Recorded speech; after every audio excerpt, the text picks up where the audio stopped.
erimni plyus taraflari, minus tarafdagi videolar o'sha lentada ko'rishlaringiz mumkin. Birinchi katta plyusi men uchun bu ichmaydilar va chekmaydilar. Uni nafasim qisadi, bilasizlar, astmam bor. Chekkanlarni oldiga o'tirib bilmayman. Men kromi kalyanni meni oldimga chekmaydilar, поэтому menga farqi yo'q. Когда-то пил, когда-то курил. Или не курил, pil когда-то. Yoshliklarga. Ikkinchisi mehnatkash. Qancha biz отношенияda bo'lgan bo'lsak ham, постоянно bu kishi ishlaganlar, даже karantin paytida ham ishlaganlar. И o'sha payti tam qiyin edi, конечно, но и hunarlarni topganlar. И вот hech qachon uyda o'tirib valyatsa qilishlar kelmaydi, faqat ishlashlar keladi. Mushuk должен работать. Uchinchisi bu mehribon. Слишком иногда kerak emas odamlarga mehribonlik qiladilar.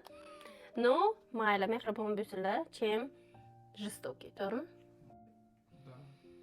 To'rtinchisi bu stillari. Avval встречаться qilib yurgan paytimiz stillari yoqmasdi menga, kiyinishlari. Hozir yaxshi.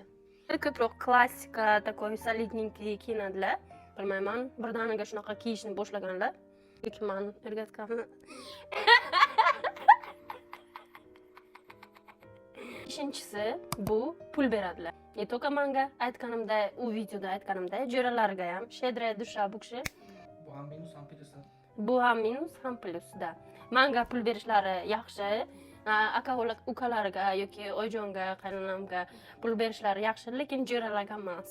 Va oltinchisi bu meni поддержка qiladilar. Из-за того, что juda ko'p kishini O'zbekistonda, Buxoroda erlari video olishga qo'ymaydilar. No, meni birinchi 15 Pro Max bitmi? Now ketadi ketin.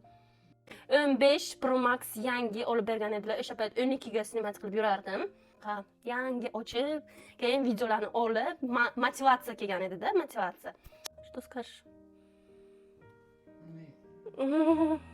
Endi biz 3-videoda ikkinchi xotin olamiz. Erim.